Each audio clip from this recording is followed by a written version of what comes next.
Welcome back. I'm Chris Kirshner. Flirting with disaster. That's exactly what the top-seeded Florida Gators men's basketball team did in its win over 16-seed Albany.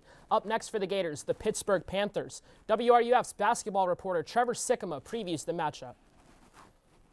Hi, I'm Trevor Sikkema reporting here from the Amway Center, where the Florida Gators defeated the Albany Great Danes, and their next opponent now in the NCAA tournament is the Pittsburgh Panthers. Panthers are a much longer team, might give Florida some fits.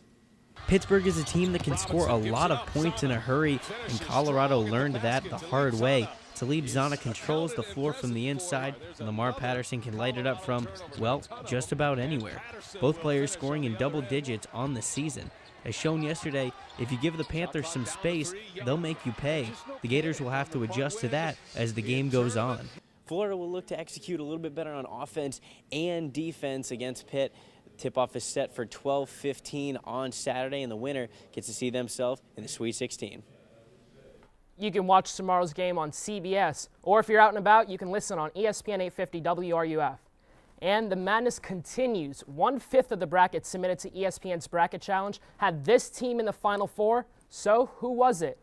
Mercer. The Mercer Bears upset Jabari Parker and the Dukies. My bracket is now completely ruined. 2 years in a row that Duke has lost to a supposedly inferior team. And Baylor won handily over the Nebraska Cornhuskers, leaving the Cornhuskers on a tourney drought, winless in its 7 appearances. And the Stanford Cardinal upset the Lobos of New Mexico. With Harvard's win yesterday and Stanford's win today, nerds around the world can rejoice. And finally, Tennessee won easily over UMass. The Vols will face Mercer on Sunday. In the first game of March Madness yesterday, the 11-seeded Dayton Flyers upset the 6-seeded Ohio State Buckeyes, busting lots of people's billion-dollar dreams. On Sunday, the 11-seeded Florida Gators women's basketball team looks to upset the 6-seeded Dayton Flyers in its first game of the women's tourney. The Gators played 13 games in the regular season against tourney teams, losing to 8 of them.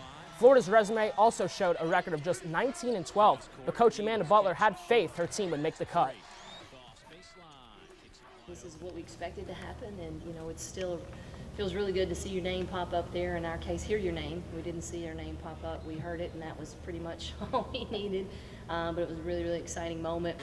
You can watch that game Sunday at 3 on ESPN. The Florida baseball team looks to continue its hot streak against Texas A&M. Florida has won 7 straight, and one reason for that is the pitching staff. The pitchers have whisked 64 hitters in 67 innings during that streak. Gators and Aggies' first pitch of Game 1 is at 7:35 tonight on 103.7 The Gator. On the women's side, the top-ranked softball team tries to roll the tide as Alabama comes to town. Pitching and defense wins championships, and that's what the Gators have. They haven't made an error in 9 games, and on the season, the pitching staff is giving up a little over a run a game. Florida looks to spoil Alabama's unblemished SEC record tonight. Thanks, Chris. You're welcome. More news after the break. Stay with us.